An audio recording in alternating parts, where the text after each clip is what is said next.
Unang hirit, unang hirit, unang Siya talaga yung parang lasa, pwedeng mong ibahin. Parang yung Manipulate mo authentic. yung lasa niya. Eh, paano pag kunwari, kasi usually naka-display yan, di ba? Pag kunwari, nagtitinda ka doon sa may kalye, tabing kalye, paano mo masisiguro na hindi mapapanis? Oo nga. Better hindi kung mapanis. Correct. Hindi pwede naman kung naka-aircon nakababad, yun, ah. naka-ice bath. Pwede. It's either ganun or nakatakip. Or nasa loob ng cooler. Ayun. Kunwari magpakita na lang silang konting ingredients para may display ko ano Yes. pwede pagpiliin. Yung pagpilian.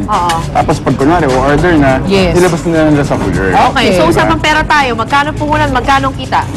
For this size, and of course, depende rin sa recados na gagamitin. Yes. Siguro mga ganitong klase, nasa 30? 30 pesos. 30 pesos. Kasi maraming sahog at Maraming upe. at may upe. Lalagyan pa nila ng leche flan. Leche flan at Extra special. Love it. gatas. Okay. Pero magkano yung puhunan natin? Unang-una. Puhunan siguro, mag-start ka sa mga 10 baso, siguro mga 500. Kasi 500. kung bibilin mo yung baso, which Yung is baso, actually, yan. naano sana natin, encourage natin sila na gumamit nila ng ganito para mahuhugasan na lang, hindi Correct. dagdag ng dagdag nung kalat. Pero anyway, not just for this summer, next summer pag nag-business ka ulit, you can use the same. Exactly. Oo nga. Linis ka lang. Mas mura naman siguro buli ng tubig. Eventually. Kaysa yung bili ka ng ganyan, tapos tatapon lang nila. Masakit sa environment din yan, di Totoo ba? yan, Let's all totoo help yan. each other.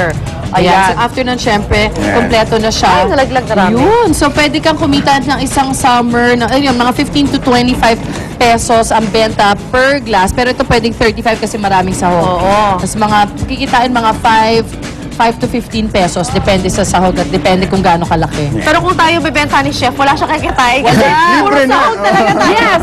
Walang choice. Lugi ka na naman, Chef. Marami ka naman. Lu! Wow! Galing mo, te. Alam mo, perfect tong nakuha mong taga-is-is ng yelo, ha? Galing, no? Chef, pare, Taga-isis ilagay mo na lang yan. siya sa corner ng street. Ladami na mga pagkakulit sa'yo. Okay. Wala pang isang oras, ubos agad ang paninda. I'm Sigurado sure. yan, sigurado yan. Walang Thank you, kita. Chef Tristan. Thank you, Chef. Thank you. Alright, mga kapos dyan na po. Ibabalik agad ang unang hirit. Kaskas. Kaskas.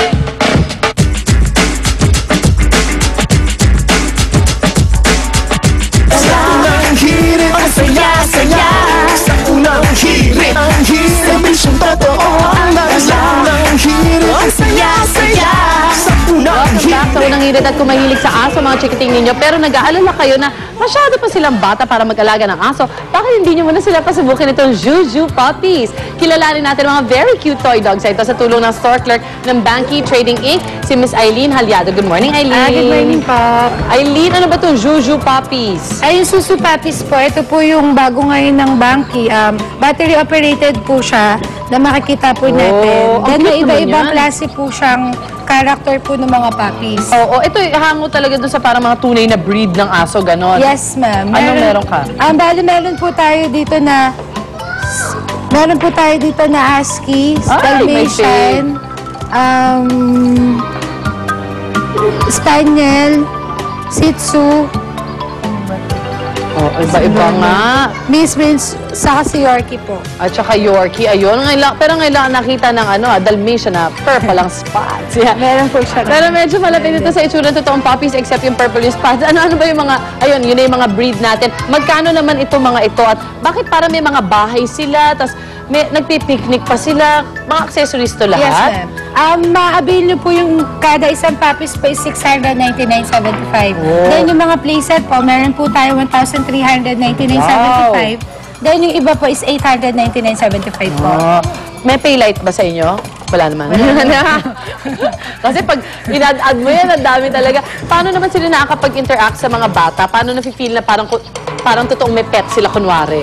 Kasi ma'am, nakikita po dito kapag inanon nyo po yung pinaka-puppies na para po siyang tunay na talagang aalagaan. Oo. Then meron po siyang sensor kapag pinress nyo po yung pinaka-upper nung pinaka-ano ng puppies niya. Oo.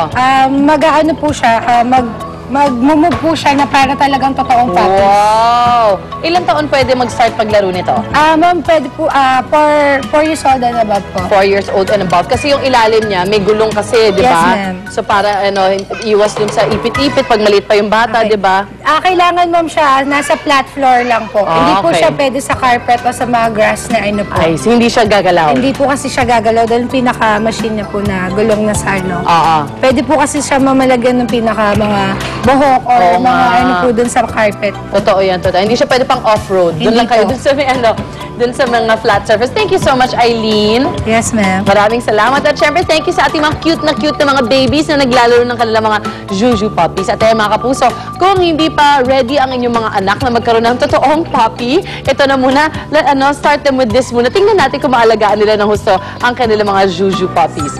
Yan, maraming salamat, Eileen. Magbabalik pa unang hirit. Unang hirit, ang saya-saya. Unang hirit, unang hirit, unang hirit. Sa unang hirit, serbisyong totoo.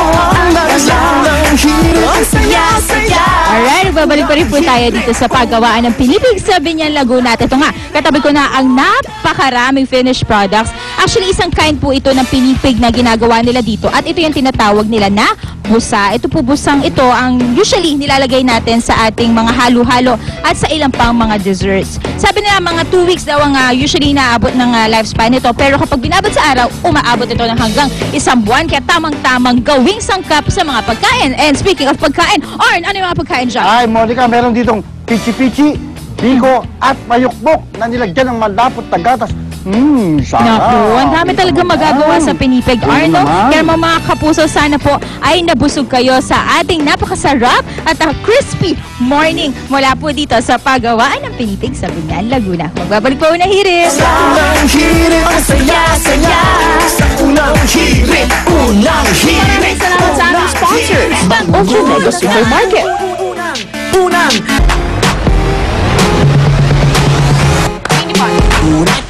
Alright, happy birthday, Brian Sevilla. Happy birthday! At happy birthday din kay Rosalina Agustin. Oliver Michael Harman, Rhea. Hi to my friend Kay and to her fiancé, Peter Catona. Happy birthday, kababata, Maria Teresa Tek-Tek Ocampo. Happy birthday, Tek-Tek. Welcome home.